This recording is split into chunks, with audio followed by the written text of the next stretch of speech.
Okay, and I am starting the webinar. That means people can start joining in as, and I will also go to Facebook and make it live. And give me a second as people join in slowly. Okay. Yeah. Okay, what I'm going to do is, as I think we have people coming in, which is Cool. great. Yeah. I don't know. How can I tell if they're in? I can't see if they're in here. No, it is if Oh wait, there's 8. we don't see them. This is a webinar Okay. format, but they can see us. They can see us, sir. Okay. Live on Facebook. I'm using that, and I am sharing on the page. And yeah, I mean, we will start in a minute.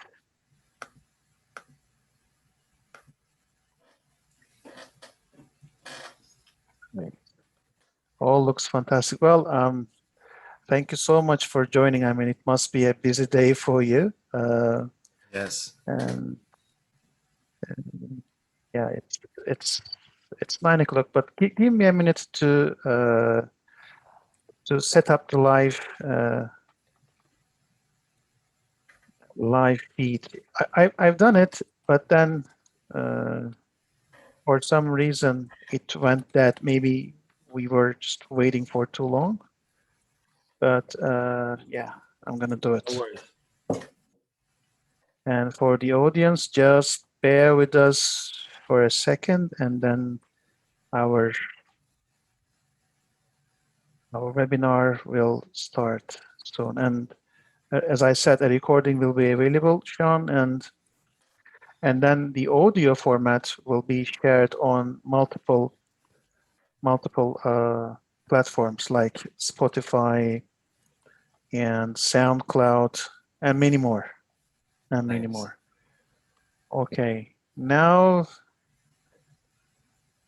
yeah, the live link is set up. I love technology, you know, I mean, it Me just, too. I mean, these integrations, you just, if you know which buttons to click, they can take you to so many places, and I am so Exactly. in love with it. Okay, this session is recorded. We are live on multiple pages of Facebook. Welcome, Mr. Sean Hopwood. Thank you very much. It's my pleasure to be here, Umit. The pleasure is all mine, sir. Well, you know, we've been doing podcasts and video casts for a while, for a few years, but last year our podcast jumped. You know, we had thousands of viewers on audio and over 100,000 viewers on YouTube, and then That's amazing. and I think people are at home. Maybe they are bored, or maybe they find some of our content interesting. Yes. Here I am, and I look forward to your insights on making online meetings a great experience. I mean, Sean, your company, you've been managing remote teams for over 15 years. Yes. So, what are you, how is it like? I mean, you have so many people like me. I think you manage hundreds of languages and hundreds of people in different locations. So, tell us about it. Definitely. Well, yeah, our company actually started as an online business. Some people are a little bit antisocial. Maybe I was a little bit antisocial at the time that I started the company. I'm not like that anymore. I've become a lot more gregarious, but also it allows you to get a lot of work done. You don't have to just sift through, all the different issues that you would have to in a when you're working in an office. You don't have to get dressed. You don't have to take the time to pick out your clothes. You don't have to fill your car up with gas, all these other things. Plus, finding parking, all these things that people maybe not, take for granted now that they're working from home. These are some wonderful things. There are some things that you do have to do whenever you are working from home, which I think is important. It's going to be it's going to get easier and easier, but you have to tell your friends and family, that I work from home. I might be at home, but that doesn't mean I'm not doing anything. um, it doesn't mean I'm lazy. I just work from home, and you have to explain that. And actually, there's something I did with our human resource department. We prepared a letter for all of our new employees to send to their friends and family, and it says something to that extent. It says, "I work from home, but this is a very serious job. I have a 1 hour break in between, and I would please understand that please don't contact me unless it's an emergency." And they can kind of tailor the letter however they want, but we made a template for them. So all these little things you got to think about when working from home, and we like to pride ourselves on the details. So we've learned that in Well, the 15 years of doing business.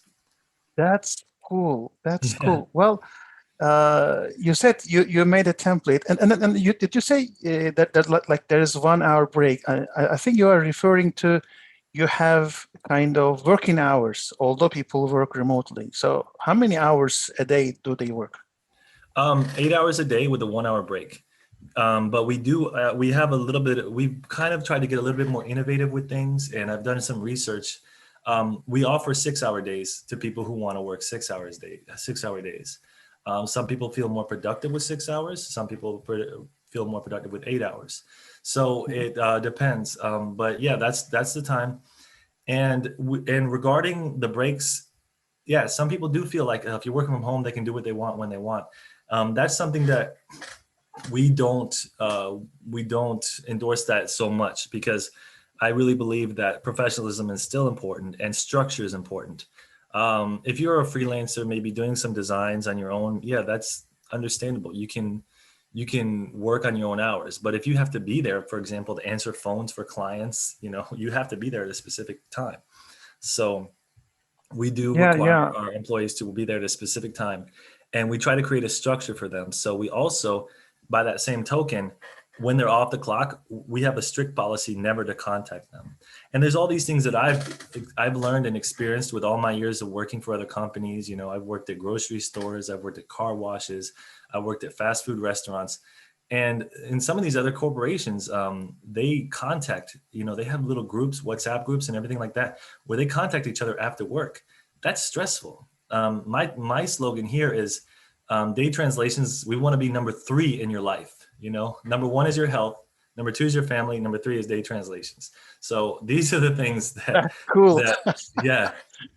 Yeah, and it's funny because I want people to understand we don't want to, we're not number 1. People care about their careers, but they also need to care about family time. And so that makes people more productive when they come back, because they're not like basically working around the clock. So yeah, Yeah, yeah, that's a talking long about answer. around the clock. I mean, and when people meet online, there are different time zones. How do you manage different time zones? Well, that's one thing that we've learned, and I've learned. I started the company all by myself, and I was doing Spanish translations, and we started to get a lot of calls, and I would get calls at 3 in the morning. And with all the marketing and SEO that we did for the website, well, at that time it was just me, but that I did for the website, we would get calls from like Poland and Spain and the Emirates, and I would just pick up and act like I was awake. I was like, "Hello, how are you?" And so I realized at that moment, like, um, even if I do hire a lot of people, I want them to be hired around the clock. So we definitely have people around the clock. We have people in the west coast of the United States, all along Central America, which is 2 hours ahead of us. We have people in the United States. We have people in Europe, Spain, and France and Italy, and then other countries in Europe too. And then we have people in Turkey, Egypt, in that time zone, and then we have people in Japan and Philippines and China and India. So when you have that around the clock work, you're never forcing someone to live an unorthodox life. You're allowing that person to live a normal life, just passing the baton. And that's what we call it. You're basically racing, racing, racing. And as soon as your shift is off, you're gone. You pass the baton to the next person.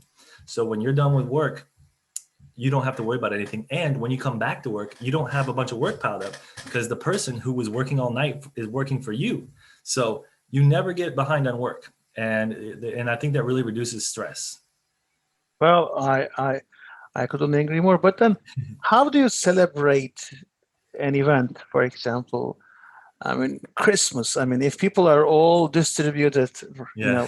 to different parts of the world. Yeah, we definitely, and that's a really cool thing about having all these cultures and different people. We celebrate everybody's events. For example, for Christmas, um, I am a little bit of a workaholic, so I I don't request people to be there. But we have two Christmas parties, one during the day and one during the Eastern Hemisphere's daytime. You know, That's cool. yeah, yeah. So we'll have a Christmas party, and it's usually an online party. There's software now. It's not very extremely developed right now, but there are softwares out there where people can have Christmas parties together. But we'll have one during the daytime, and we'll have discussions. We'll talk about our hobbies. We'll talk about things. We'll try to avoid talking about work as much as possible. But everyone in my company is very passionate about languages, so we always end up talking about languages. But we have another but party during but the night shift. why not record it and stream it? But why do you have two parties? What is the difference? Well, I think that the obvious thing that a lot of people would think of is if you record something and send that to them, that means, okay, this person did not have the time to even, take the time to speak to me personally. They just record it and send it to me. Um, there's a lot of times where it's very impractical to speak to people individually. So you have to use technology as much as you can and pre-record things, like training material. I do that a lot. But when it comes time to bring out the humanity and show people that you really do care about them, it's important to make a human connection, and that involves a lot of things: the way you elocute, the way you speak to them, the way you interact, your facial reaction to what they say. That's important. And in an online world, where a lot of times people are losing that human interaction and humanity, I try to keep that as much as possible. I tell everyone, we'll let the technology do what they do best, and then let the humans do the rest. So, that's what I do. So I do definitely think it's important to show people that they matter.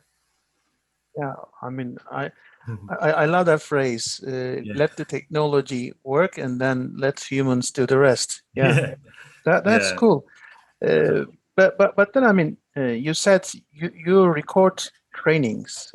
So what would you say is the balance between synchronous and asynchronous communication? I'm asking this because I know a lot of corporations are in the belief, in my opinion, a false belief that they have to bring everyone to an online meeting, as much as possible.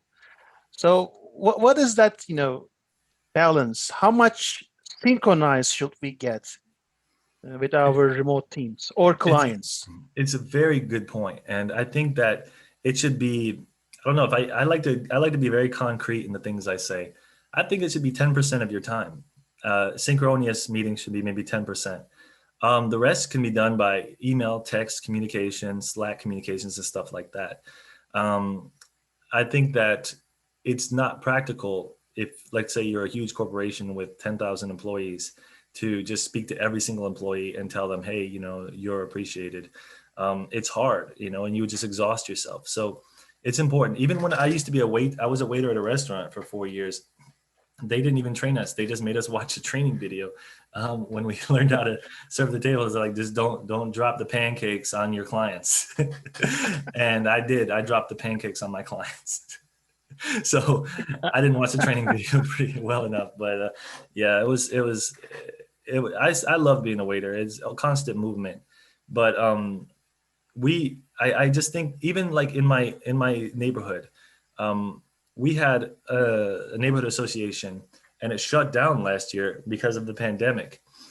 And I kept saying to them, why does it need to shut down?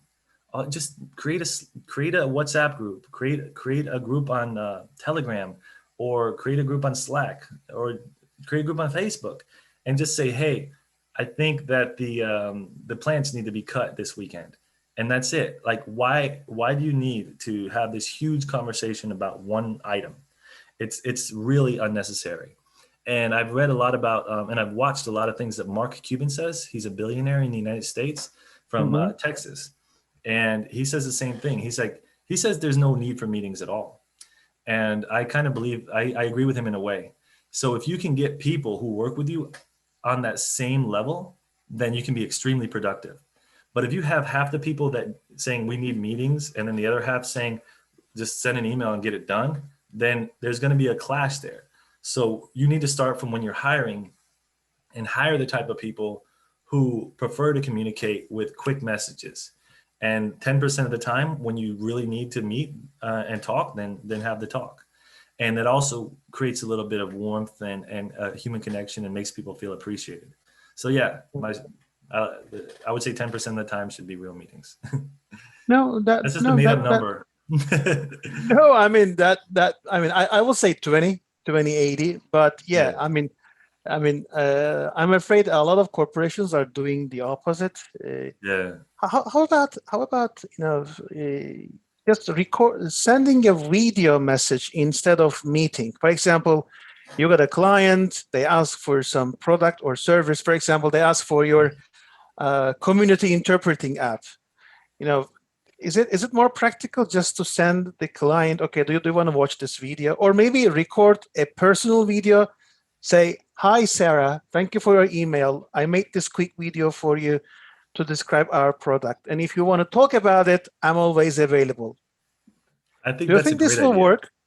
I think it definitely works. And I think it's working more and more, that idea, because I just did it today. I called one of my managers at my company and she wasn't available to talk. And I knew I would not be available later. So I just recorded a presentation for her. It was like 4 minutes long. I just recorded everything I wanted to say. She listened to it when she got time, but I can't talk now. And so it just makes sense. People are kind of living their lives in a stream of consciousness. They're not living in little blocks where they, some people do plan a lot, but I mean, when you work, you're just constantly living in a linear way. And if you break up, I mean, if you break up someone's work or you break up their plan, then, or the way their stream of work, then it could, it interrupts something very important for them. So definitely you could record something for them. And when they get the time, they can watch it.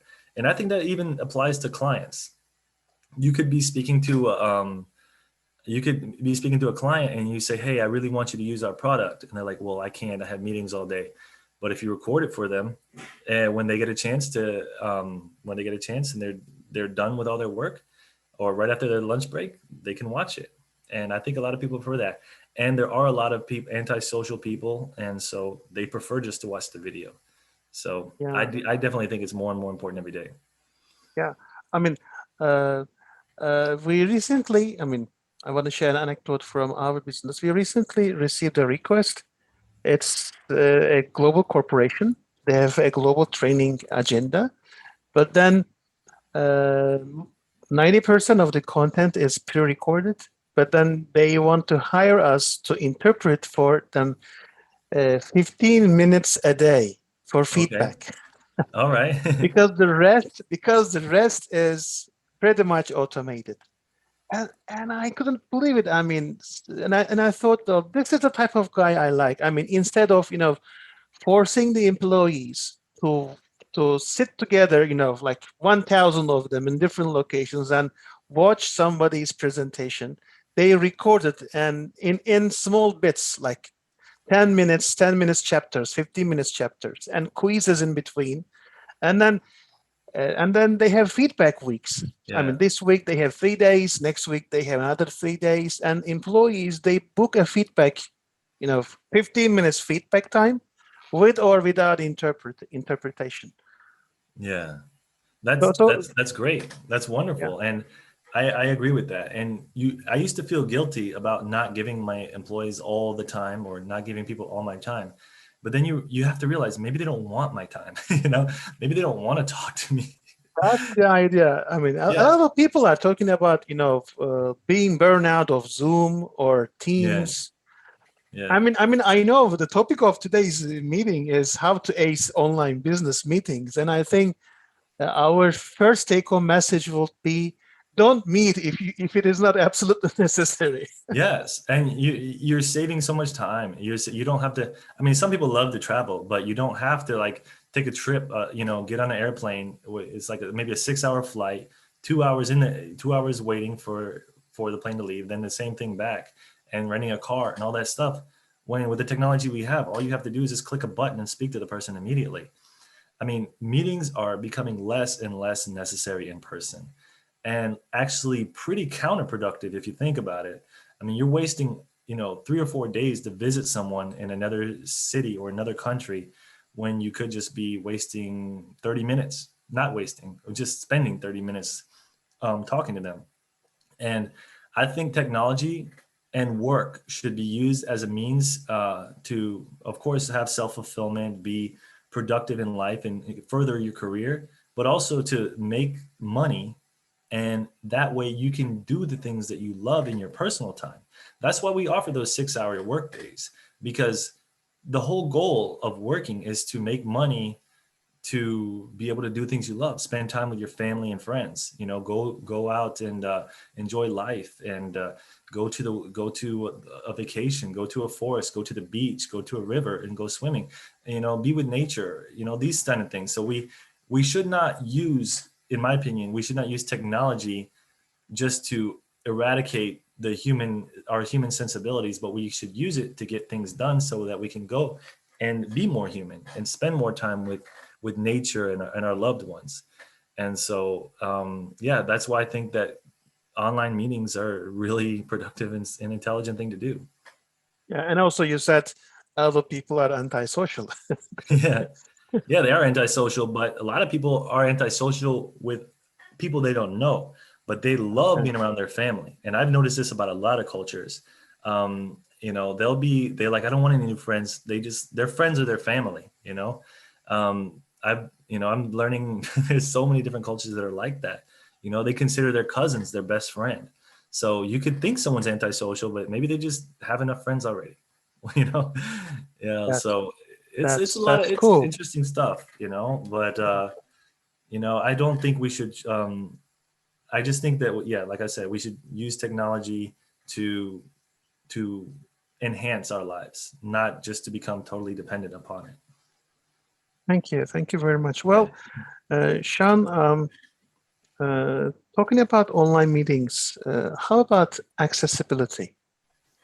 I mean, people are maybe deaf, people may speak different languages, people Yeah. may be in, rural part. Not everyone has the luxury of these nice offices and broadband internet connection. So what is your take on making online meetings accessible? This is very, very important. Accessibility is very important. This is actually the theme of 2021 for our company is accessibility.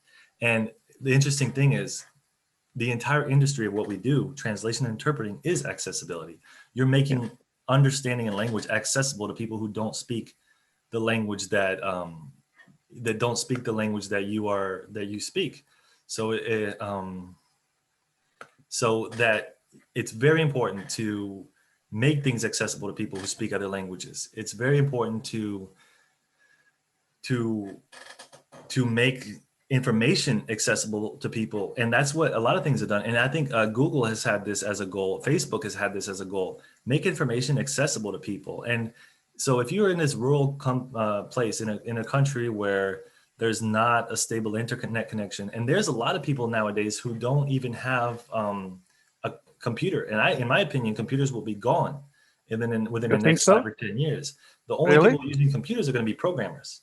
Everyone else is going to be doing everything from their phone, which most of them already are. So there's people with low data, like 2G still in some places, 3G in some places. And sometimes in more developed places, we have this solipsistic attitude where everything is like the way we are. Everything is, the same way it is for us, but it's not. And that's an extremely important thing when you're a localizer, a translator, or transcreator. You have to realize not everyone is like you. That is the whole point of what we do. So I have 5G on my phone. I mean, a lot of people don't have that. I have, like 500 gigs of internet per second or whatever. People don't have that. So you can create accessibility on your website, on your services. Starting with the website, you can make a website that is accessible to colorblind people. You can make a website that doesn't load a lot of heavy data, which reduces the amount of data Did that you people say need make, to load your hold on, website. Sorry to interrupt. Did you say there's a way to make design your website for colorblind people? Yes, yeah, it is colorblind. Oh, I'm personally not colorblind, but we yeah. are. We definitely we there. I believe there is a thing where colorblind people can set their browser to the colorblind setting, and it I believe I'm not sure. I'm not very experienced, so excuse me, but I No, believe no, it no, no. I mean, different colors. I love it. I mean, you said because design your website and consider colorblind people when designing your interface. You said, and I love it. Definitely. You can make Yeah. the dark grays versus light grays, so some of them see things in that way, or Okay. dyslexic Great. people, I believe you would want to make sure that the font is better for them. And so like, I believe that if you're smart, you don't have to choose one or the other. You can make everyone happy. And so, especially with all the technology we have, those kind of accessibilities, on top of all the accessibility that we already offer with all the translation and the culture understanding, and accessibility. People, for example, if you're unable to walk, that's a pretty common thing that people know, and we offer that. There's laws about accessibility in our country where buildings have to be accessible to people who are unable to walk or in wheelchairs. Now we hire people who can't walk. We hire translators who are disabled. These are some important things. And so you don't just do it as a marketing plan for your clients, but you also do it for your employees. And that's one thing I always wanted to talk about is you should market to your employees just as much as you market to your clients. But I can talk about that later if you want, but that's a. No, no. I mean, the core topic is online meetings and Mhm. or business meetings. I mean, so I think it covers both meetings with your employees and also meeting with the clients. But maybe you were referring to the balance between caring for employees and caring for clients. I don't know. I mean, Yeah, if you want to expand on that, I am happy. yeah, that was the beginning of it, and definitely, when you want to make things accessible to your clients, like I was saying, and you want also things to be accessible to your employees, and that goes for a lot of things. You want to market to your clients, and you want to show your clients how great of a company you are, how great your services are. But a lot of people forget the employee side. You want to also market to your employees or potential employees. You want to say, this is a great company to work for. We have a good salary. We have good benefit plans and packages, and when they're working for you, you want to make sure they're comfortable. And I always compare that to, the yin and the yang theory, the dark and the light. You want to balance them perfectly. And that's kind of like how we balance the dark and the light at our company. We're open all the time because we have people working all around the clock. And by that same token, you should balance I look at the balance because there's two main people in a company, which are the employees and the clients. And they both need to be in perfect harmony for the company to be successful. In my opinion, if you're making billions of dollars and your employees aren't happy, you're not successful. Success is when you are treating your employees and clients with respect and professionalism, and you make all the best efforts to make them both happy. Well, thank you very much. Well, I mean, I every time. I mean, this is the second time I'm talking with you, but every time we speak, I learn a lot from you, and Oh, I thank you think so much. we should continue these video sessions on different topics. I would Well, love to. uh, while you were talking about accessibility and remote teams, a couple of times you mentioned different cultures. Yeah. So maybe I want to move our discussion to caring for different cultures in business meetings. I mean, I know that you speak several languages and you are in the process of learning, I think, Mandarin at the Yeah. moment. Definitely. Yeah. And I think you are passionate for languages and cultures, but not everybody is so. So, Yeah. what will be your 2 cents for people who have online meetings with different cultures? That's a very interesting thing, and we were talking about this earlier, and I thought of a good solution. Well, when you have online meetings, and in our company, for example, we always try to celebrate and respect everyone's culture. And with online meetings, it's interesting because you could have people from different cultures. You can have someone from Saudi Arabia, and then someone from China, someone from Brazil, Yeah. and you want to, and they have very, very distinct cultures. And so my idea was the way to get around that and make everyone happy is just kind of like default to logic, just be more pragmatic and more matter of fact in those type of meetings, because the goal is, let's say, okay, the goal here is to accomplish this translation and get this, these 20,000 words done by the end of the week, and blah blah blah. You have to be more serious and pragmatic. At the same time, you kind of like show your cultural knowledge and make everyone feel welcome. The person from Saudi Arabia, Brazil, France, China, all these places, make them feel welcome. And also surround yourself with those types of people. Like we do at our company, we surround ourselves with the type of people who are welcoming and knowledgeable about other cultures. And I've done this my entire life. I used to work, I used to work at the library, and I used to hang out at the library all the time. And there were different cultures there all the time. So I learned to adapt to all the cultures.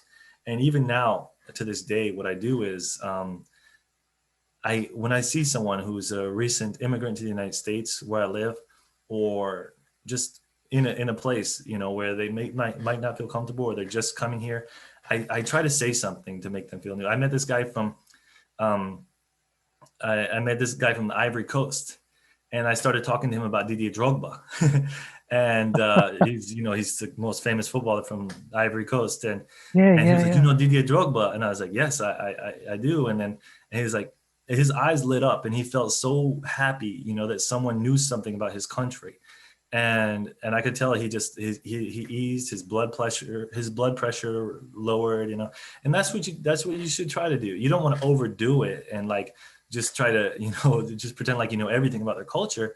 But if you can say something and make them feel welcome, then I think that just makes people really happy. So yeah. Yeah. I mean, talking about accessibility, I mean, I want to announce to our viewers that, I mean, you're welcome to ask your questions anytime you want through the chat and Q&A. The microphones are muted for efficiency, but if you want to ask any questions, just shoot it. I mean, we are very flexible with our content. And as you can see, I mean, I have some notes, but we just go by the flow. So if you Yeah, feel like you can you give me want to, some give me yeah, some if you want, impromptu questions. I'll try to answer them. I like to be put on the spot. yeah. And Yeah, also, I mean, for those who are new to Zoom, on the bottom menu, there is subtitles. If you wish to display live transcription, uh, I think Zoom is doing a good job with their automated transcription. So if you want to yes, test it, you can do that. yes, Well, and they also have the interpreting. They have conference interpreting on Zoom now too, yeah, and we yeah, have it. We're doing it on our app too, but it's pretty cool.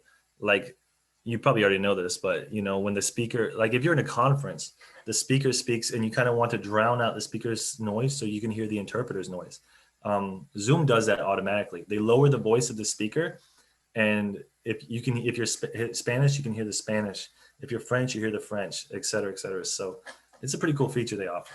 I love it. And I mean, last year in March, all of a sudden we lost 99% of all our interpreting business because we Yeah, technically work on site for yeah, conferences. And but then we discovered Zoom and other apps, and then we recovered most of the losses. yeah. I think our company closed the year with nearly 1,000 events, Oh which wow. is cool. I mean, for us, we are 30% of our business is interpreting. So it is, and if you consider there are hundreds of languages in the world, Yeah, it is not a big thing. I mean, yeah. there are companies who do maybe 50 events a day. So I mean, Yeah, but for we're our crazy. size, it's cool. Yeah, We're in the same boat. Like we realize, okay, we're doing a lot of business, and then we realize how big this market is, and they're like, oh my gosh, that's nothing compared to what other people are doing. And that's a good thing for the people listening, actually, to realize they're getting in a very nice industry with a lot of diverse type of projects you can do. It's If you love languages, everyone should be extremely encouraged to get into this industry. You can work in interpreting all different types. There's like 10, 20, 30 types of interpreting. You can do conference, simultaneous, consecutive, examinations under oath, arbitrations, interviews for insurance companies. I mean, it's endless. You could do diplomatic interpreting. I mean, Yeah. and that's just the interpreting side. I mean, so it's a really nice industry to be in. And you should always surround yourself by people who are interested in this industry as well, and who are willing to push you forward and lift you up in the industry. Not any of those, people who are resistant to change or resistant to technology, stuff like that. Talking about languages and interpretation. I mean, you are your head office is in the U.S. Yeah. and by default, America welcomes different languages, and the government pays for interpreters and everything. It's not always the case in other parts of the world. I mean, Yeah. I want to start with our experience and then ask your advice.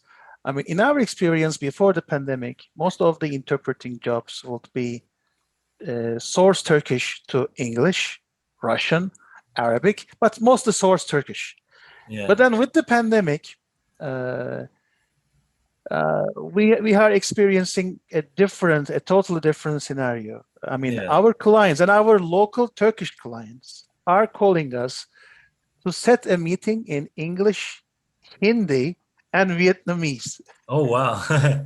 And I It's think interesting. this it's interesting. I mean, do you have you experienced this? I mean, the enrichment of the language portfolio. I mean, you may not, because since you are in the US, you are already working with hundreds of languages. But do you have any statistics of changes in language combinations?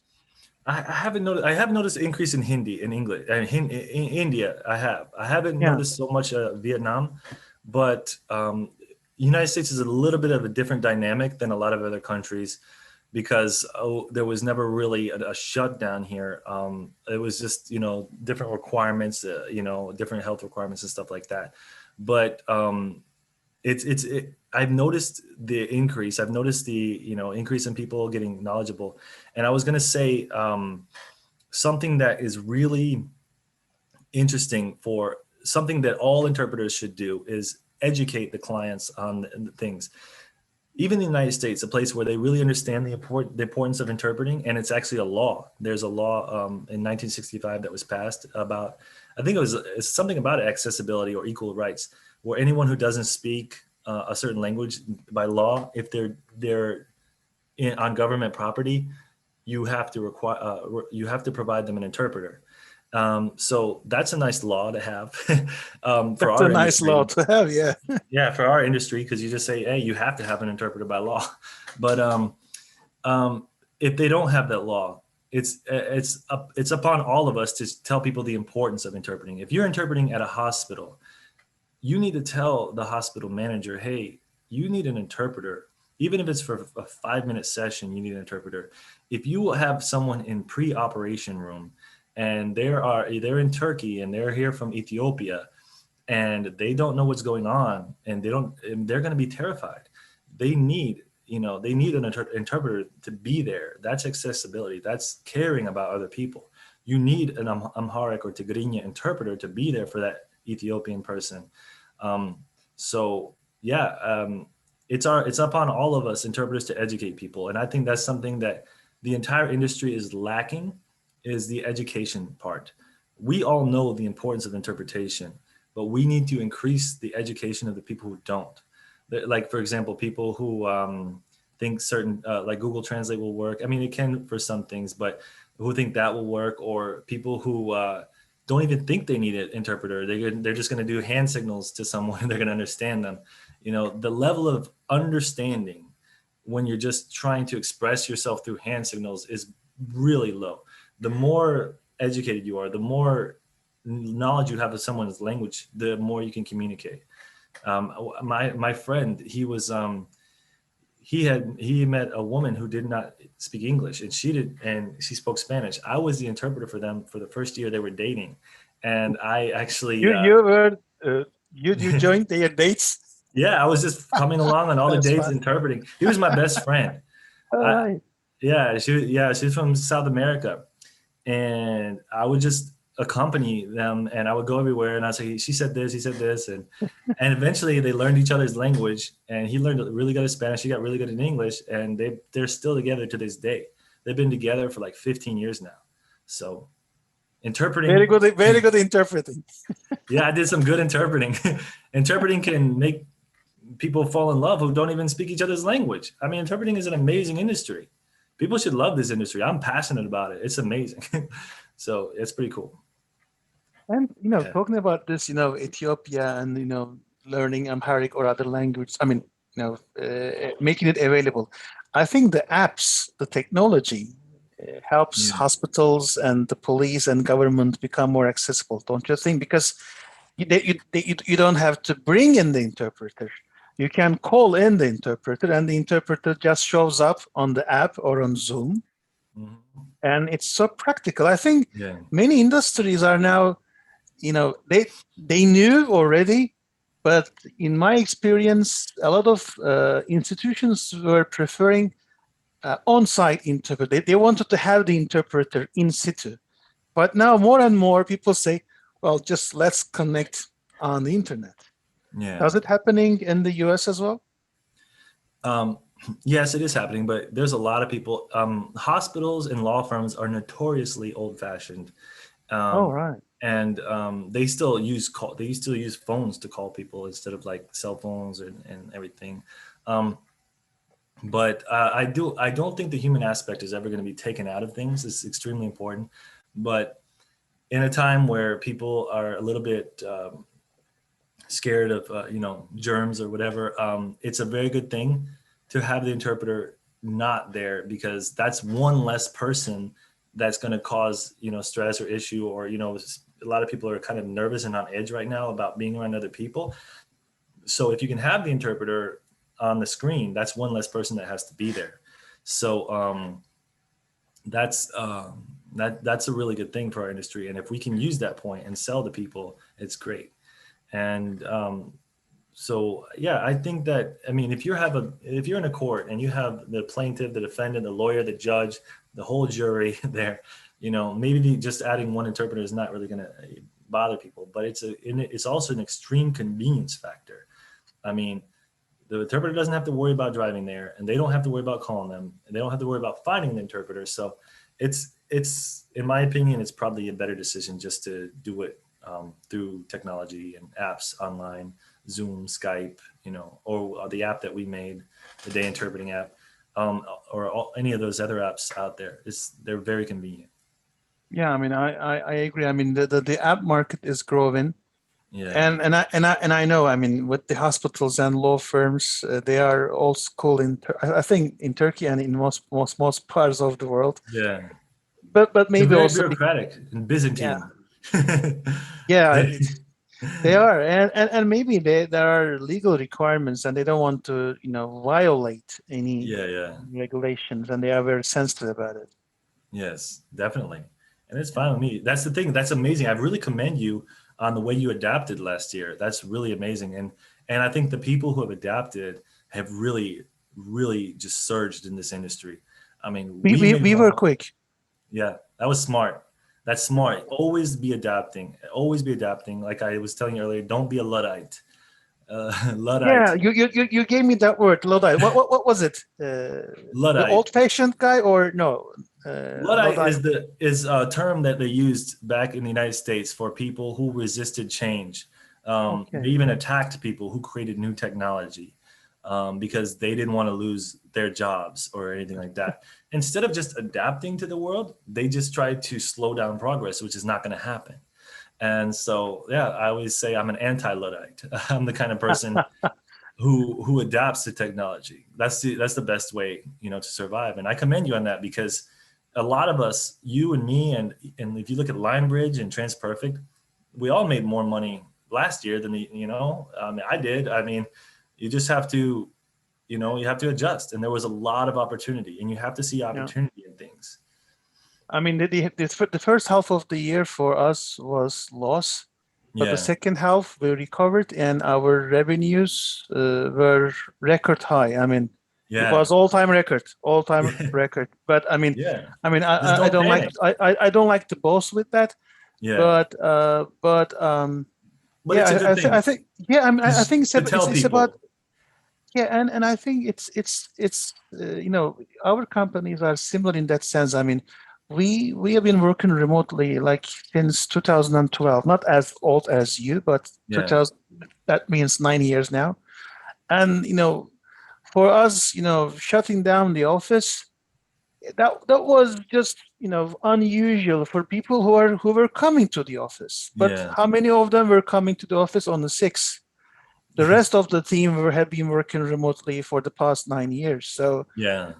for them, for the linguists, for the editors, for the IT people, and for video subtitling, dubbing, voice artists, nothing changed. They were at home, and they just remained at home. And the more jobs we brought in, they were happier. Well, I mean, Yeah. I got one or two questions I must ask, but since that I see a question from Mr. Saadettin Avcılar in the Q&A. You can click on the Q&A button if you see on your screen, or I can read it to you. Do you see the question, Sean? I can't see the question. I see. Oh, I see the Q&A button. Let me click. Yeah, just Okay. Hi, Sean. I'm also trying to learn multiple languages at the same time. What are the challenges learning different language families? That's a great question because I did that on purpose. I purposefully learn languages from different families because I'm a weirdo and um, there are people in high school or in college. Well, when I got to college, I spoke Spanish and French and English, and I was like, "Hey, I speak Spanish, French, and English." They're like, "Okay, they're all the same. They're romance languages. What's the big deal?" And I got mad, and I was like, "How are you gonna make those? That's three languages. What are you talking about?" And and I was like, an accomplishment." And I said, "Okay, I'm gonna learn something from a different language, from a different language field, a different family, like he says, Saditin Abchilar." So I was I learned Arabic. I went and I took 2 semesters of Arabic at the college, and then I took Arabic in Morocco, and then I took 2 more semesters when I got back. So I had about 5 semesters of Arabic total, and I said, "What now?" What now? I speak Arabic, so a lot that was nice, and then so I started to realize that it's fun to learn different languages from different families, and I noticed when I was taking classes with other polyglots, they would say stuff like, "Oh, I'm mixing my languages now." And I would say, well, you don't have to. I mean, you can train your mind just not to mix the languages. Just like you learn to walk and chew gum and pat your head and rub your belly at the same time, you can try to learn to you can try to learn to speak different languages from different fields. And I had that problem in the beginning with French and Arabic because of the mixture of cultures. There's a lot of Arabic people from Algeria, Morocco, Tunisia living in France. So they have the Farabic, they say a lot of Arabic words in France and they say a lot of French words in Morocco. But you just have to learn to separate them in your mind. So I took German later on. Then I took Hebrew. And now I'm taking Chinese. And it's so different. But I'm noticing some similarities between Chinese and other. I noticed some pronunciation differences, similarities between Chinese and French, and I noticed some structural different similarities between German and Chinese, and it's really fun. It's really fun to notice those similarities, and it makes it not as hard. But with Chinese, it's harder than all the other languages I've ever learned when it comes down to writing. But I just tell myself, hey, I'm not in a rush. I'm 41 now. Maybe I won't learn Chinese until I'm 50. Doesn't matter. I don't care. I'll speak it better. If I don't start now, I'll never speak it. So it's a long answer to your question, but I'm a very overly verbose person. So there's your answer. Just try to separate the languages and don't fall for that trap where you can't speak more than 2 or 3 at the same time. You can just learn to separate them in your mind, make little compartments for them, and you'll be fine. thank you, Sean. And now you got a second question. Okay. John is asking. John Robillard. Okay. Well, it's very important to educate people about interpreting. Well, the question is, as a Spanish interpreter, I'm wondering how we can educate people about interpreting. Thanks. And depending on where you live, that's could be a hard thing. But one thing you should do is look up that law. If you're living in the United States, look up the law where an interpreter is required. It was made in 1965, I believe. It went along with civil rights laws, and then we have a lot of information and video about interpreting. We have you can explain to them the if you want to speak to anyone, speak to the risk manager, because they're anyone is extremely increasing their risk if they are using a non-professional interpreter. So if they're just using a family member, you run the risk of biased interpreting and you run the risk of bad interpreting. So you tell this person, don't use a family member, don't use a friend, because they're going to be biased and we don't know if they're good. Use a professional or a certified interpreter and you will reduce your liability. If you don't use a professional interpreter, you could be liable for a lot of things, and that person might not have insurance. And I want to bring that up too. As an interpreter, everyone should buy their own insurance plan. Companies have their insurance plans. We have insurance, but interpreters should have the insurance plan, because when you do have insurance, you will go out into the interpreting world confident and not worried and constantly nervous in the back of your head saying, oh, if I make a mistake, are they going to sue me? If you have insurance, you're not going to have to worry about that. And so you should invest in your trade, invest in all the tools you need. And one of those tools is insurance that everyone should try to have. And just keep educating people. We have videos. We have a video about a huge mistake that a hospital made by not using a professional interpreter. We need to continue to educate people. And I'm glad Mr. Robillard asked that question, because I really want to implore everyone to start educating people about the field. Yeah, I mean, talking about using a family member and being biased, I remember that a Danish, I think municipality or government, they made a video, and the son was interpreting, and the mother was complaining, and the son never said that there was abuse and violence in the family, because he thought that was not appropriate, because they are one family, and the little boy was feeling like guilty if he translated what the mother said. Yes. But then the session was recorded, and an auditor, I think, noticed that the poor woman was constantly complaining about domestic violence, and nobody understood her for a year.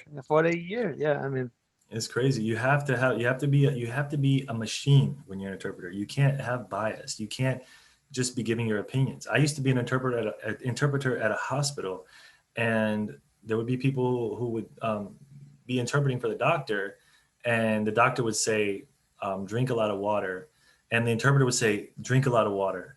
Also, put some lemon in your water, or also have some more electrolytes. Like, the doctor didn't say that. Don't add anything, don't put lemon in your water. It's not your responsibility to add things or give advice.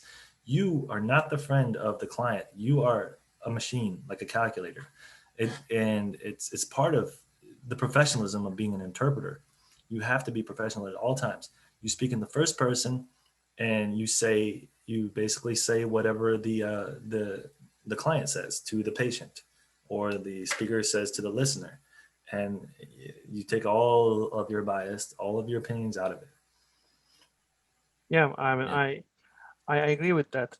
But then I also think that sometimes, especially in difficult circumstances, maybe not in a hospital, but in a business meeting, I think we interpreters, we manage the tone a little bit.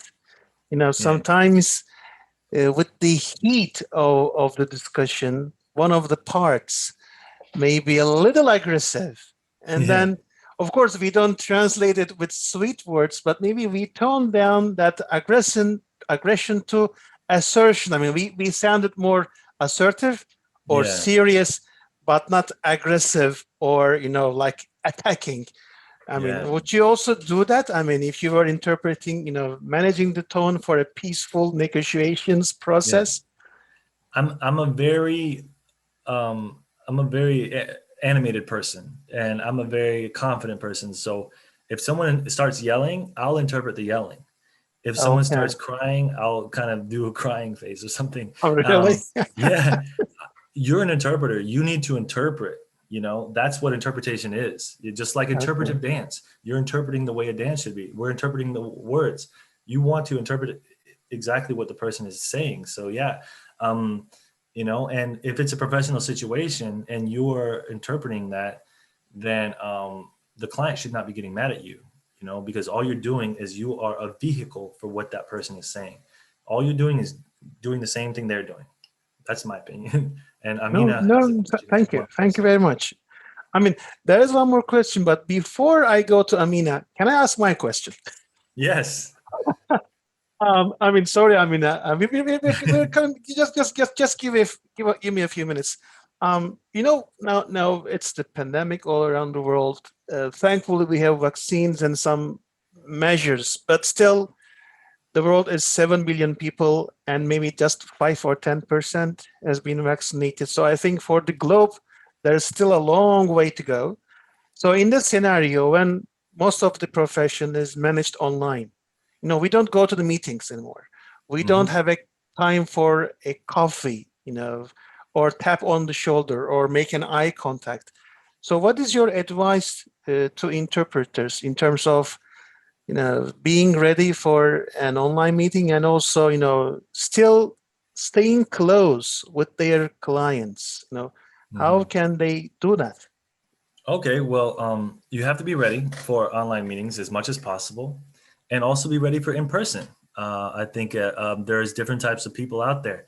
There are people, still having meetings, and if you are comfortable, doing something like that, then yes, that's fine. There's something for everyone out there. But also be prepared for, like I said, be prepared for the online meetings. Make sure you have all the necessary equipment, because there's a large amount of people who don't feel comfortable being in person. So um, have all the equipment. I have these lights here. I have I have these lights here to make the lighting better. So I mean, you have lights to make your light look good. Make sure you have the proper microphone. Make sure you have the proper camera.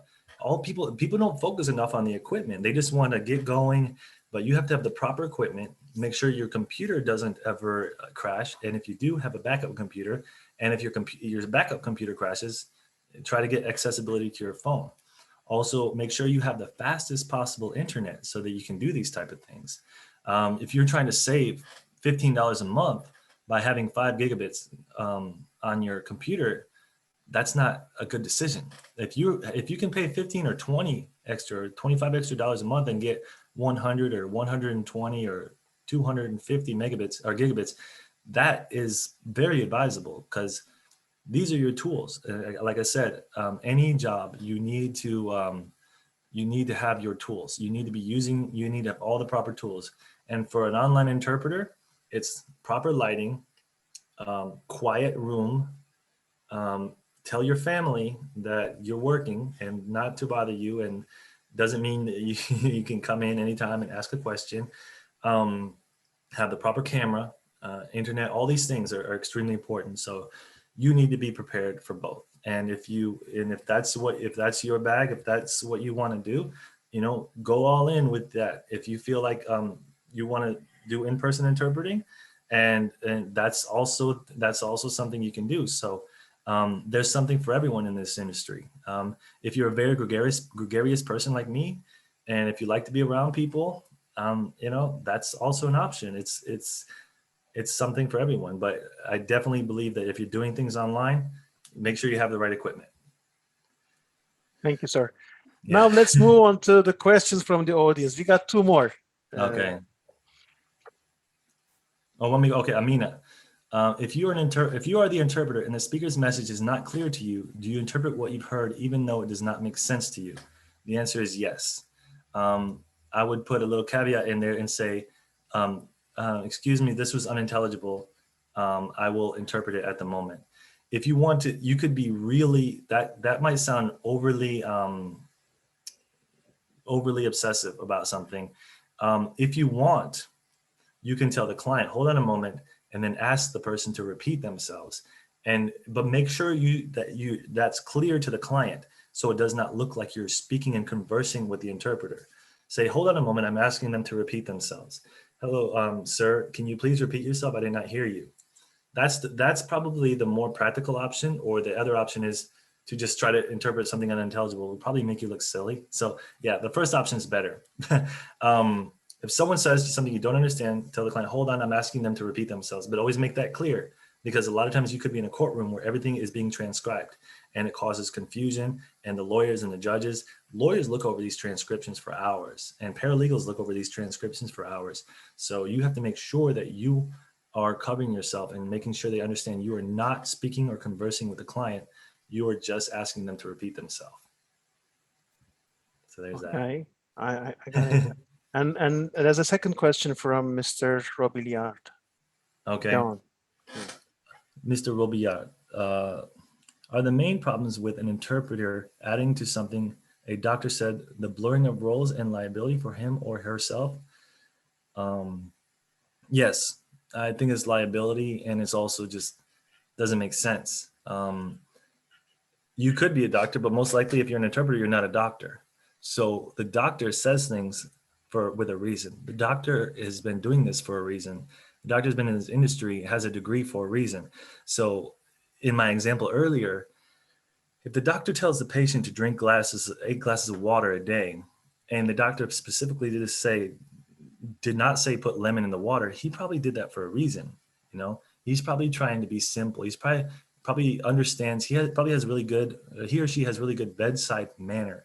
So they're telling client, just drink water, just to keep their life simple. You have no idea, and you're not supposed to try to guess what their purpose or what their reasoning is. You're not the doctor. You're the interpreter, and as hard as it can be, you have to know your role and stay in that role. Try not to add or subtract anything. That's the number one rule for interpreters. Don't add or subtract anything from the message. Transcreation is different. When transcreation, we add as much as we want, but that's a different subject. All right, more questions are coming, sir, from Alejandra Fonseca. Okay. What is the best skill an interpreter can have, or the tool? Yeah. Okay. Well, I think that this is probably redundant, but the ability to interpret. Everything else is ancillary. You could have a bunch of things, but I mean, you have to know the language inside and out. You should be studying the language every day. If you are, for example, I interpreted at a horse show before. I did not know anything about horses. So I studied horses for an entire week before doing this, because I did not want to mess up. And every single term that I studied came up during the interpretation. So if I had not studied, I would have been lost, And when I was a medical interpreter, one time this word bone marrow came up. I didn't know how to say bone marrow, and I felt like an idiot. So I guess I learned later it was medulla ossea. But these things you have to be prepared as an interpreter. And other tools that you can have are, of course, professionalism, and something I was saying, a really good thing that a lot of people overlook are having batteries. If you're an interpreter and you have these interpreter machines with you in a conference interpreting, you should always try to have extra AA batteries, or the kind of batteries you need, because I've been in many interpretations where they had not charged the equipment, and the interpreter goes out, and it's just, what are you going to do if no one can hear you? The microphone goes out. So it's always nice to have a couple of batteries in your pocket, and that also makes you feel confident knowing that if this microphone goes out, I have an extra set of batteries. So that's a little trick that I learned, because I used to supervise interpretations, and I noticed a lot of times the batteries went out on the equipment. Yeah. Well, thanks for asking these questions. I love them. No, there are. I mean, those questions were great. Yeah. How about? I know this is obvious for most of us, but I know some of the audience are students. What is the importance of certification for an interpreter or translator? Well, I think certification is very important. I think education is extremely important in any field. There's some people will tell you that, oh, well, I speak two languages, or I don't need a degree. I like degrees. I think degrees show a certain level of self-discipline, and certificates as well. And there's also a lot of clients who are not really educated on the subject, because there's a lot of different kinds of certification in the interpretation industry. And who is to say which one is valid, which one isn't, and how much weight each one has?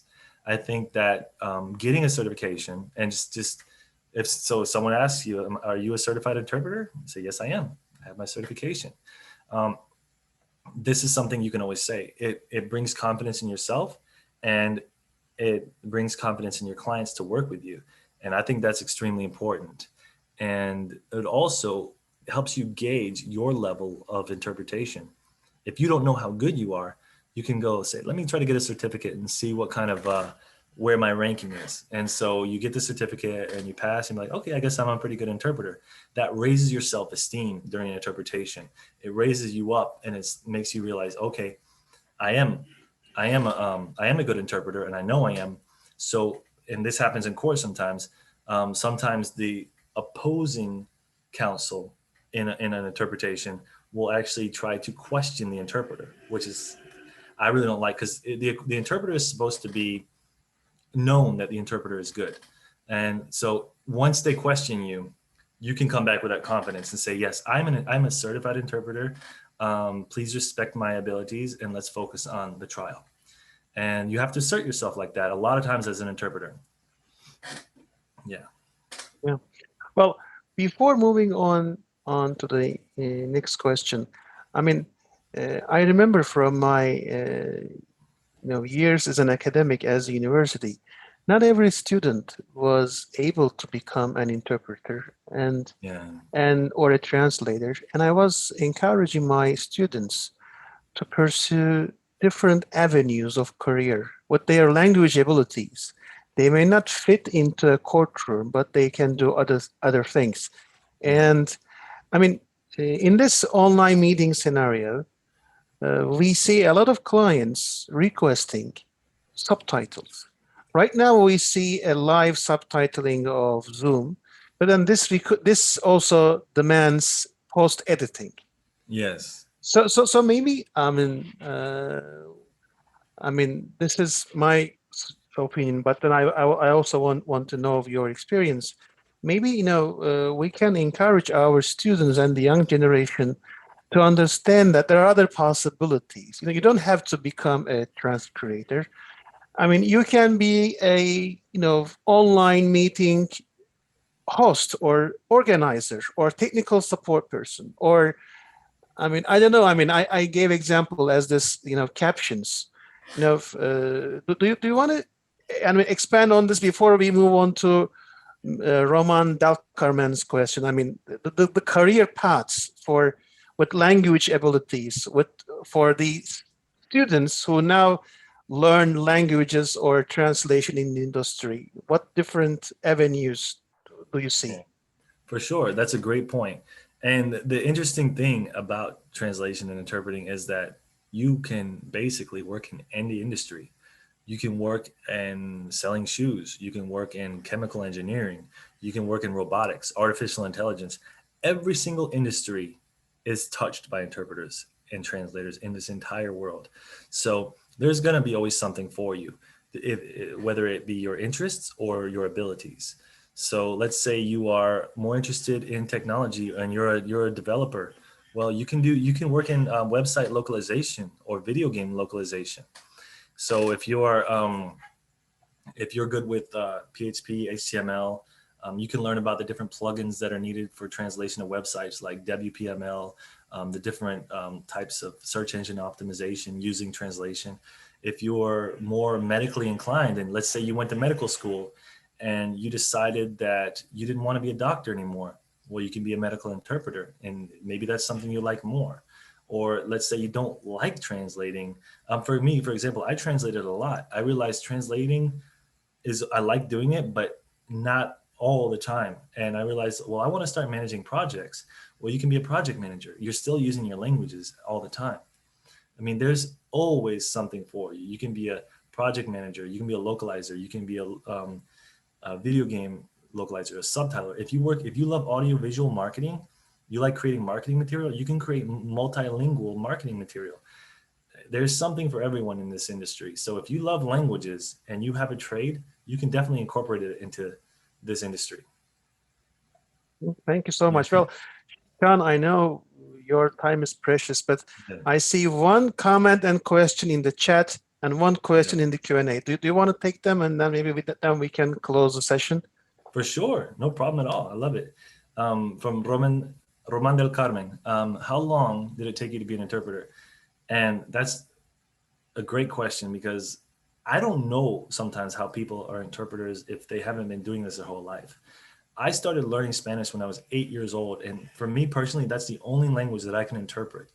I was able to start interpreting like small things whenever I was like 20 or 21. And so I started really getting into Spanish whenever I was in high school. From 13 to 18, I was learning Spanish in high school. Then I took it in college. So um, I would say it took me at least 10 years to be a good interpreter. And that means every day of your life, you're thinking in two languages. You're always thinking, how would you say this in this other language? How would you do this? You have to be the person who's obsessively always thinking about how to say something in two languages, how to properly say it. And you have to think on your toes. You have to constantly be thinking. And I used to do that all the time. And so I would say, yeah, I mean, for me, it took me at least 10 years to be a good interpreter. Um, and I think you could possibly do it in less if you're doing it all the time. But most interpreters, in my opinion, are people who were born into a family that is speaking one language and they grew up in a country speaking another language. So their entire life, from the moment they are born to the time they grow up, they are interpreting for their parents, they're interpreting for their family. So interpreting is a lifelong thing. And if you started when you were little, those are usually the best interpreters. Thank you, Yeah. sir. Do you want to check on the chat? I see a comment from Mr. Danilo Cheranic. Yeah. Okay. Oh, yes, yes, yeah. One of the reasons why machine interpretation solutions can't take place of human interpreters is humans' ability to interpret emotions, moods. Do you think it is harder to interpret those online? Yes, I do. And I was watching and researching a lot of studies and talks this morning about elocution. And I just elocuted right there. Elocution, like when you are putting emphasis on certain words, you are creating a different emotion in that word. You're creating a different intent. Like you can say, "Are you going home?" Or you can say, "Are you going home?" Those have two totally different meanings. "Are you going home?" is just like asking you going. "Are you going home?" is more. It sounds more accusative, like I'm accusing you of something. So yeah, or you want to say, "Are you going home?" So that that elocution leaves the idea that you could be going home, or maybe it's somewhere else you're going. Where's the doubt here? So you can have emotions interpreted in the tone of your voice, but also in the way you talk. The closer and the further you get away from someone, the way everything you do, there's body cues that go on, and a lot of those things get lost. But maybe we will evolve to adapt to those body cues, or the lack thereof. We might just adapt. And I mean, like I was saying earlier, we could there everyone always talks online about how there's no sarcasm font. I do think that that's one thing that's lacking in the world is font and language font to express intent. And that's a hard time when you're emailing and texting people and stuff like that. So that's a big gap in the world right now. And I think within the next 5 or so years, there will be font created to express intent, sarcasm font, angry font, all these things. Personally, I always want my employees and colleagues to know that I'm not angry. So I always put a smiley face at the end of all my sentences, because I just want people to understand my intent. And so I always put a little smiley face every time. And then, but that means if I don't put the smiley face, maybe they'll be, okay, what's wrong? What's happening? But I don't know. Well, I think smileys have transformed the way business communications flow. Yeah, Before then, we had to write long entry, sandwich style paragraphs, yeah, playing nice with yeah, so many sweet words and then yes, putting the serious message in between and then yeah, finishing with, some other nice words. But now we just say what we want to say and then add a few smiley faces. yeah, yeah, I think other definitely. Yeah, people do it's that. good. Yeah. Well, Sean, it's been an hour and 15 minutes, and it was a huge pleasure to have you. I'm going to share the recording with your team and audio and video. And I also will publish the audio in multiple podcast platforms. Before, I mean, my questions have finished, and I think you have touched upon so many great topics to enrich remote work and online meetings. I mean, with that, I would like to have your closing remarks and then end the session. Okay, well, I'm very honored to do this. My goal is to constantly be learning more about this industry, and also imparting all my knowledge on other people, and just to help this industry grow and help all translators and interpreters, as well as help clients, learn about what we do and how passionate we are, and how linguists are so interesting and we're so different, and we have so much knowledge about the world because of all the languages that are always in our heads. Um, I encourage all translators and interpreters to focus on technology, focus on all your knowledge of the translation, but also focus on technology. Learn more about translation memory. Learn more about the tools out there. Learn more about neurolinguistic programming. Learn all about these things. Just learn and move forward, innovate, constantly be improving yourself. Always be learning, um, and try to even learn a new language if you want, or learn a new programming language, but just always try to be a better person every day. Thank you so much, Mr. Sean Hopwood. It was a You're huge welcome. pleasure. I wish all the best to America and hope to talk to you soon in another Wish you well show. in Turkey as well. Thank you, sir. Have All a right. great day ahead. All Bye-bye. right. Thank you. Thank you. Bye. Bye.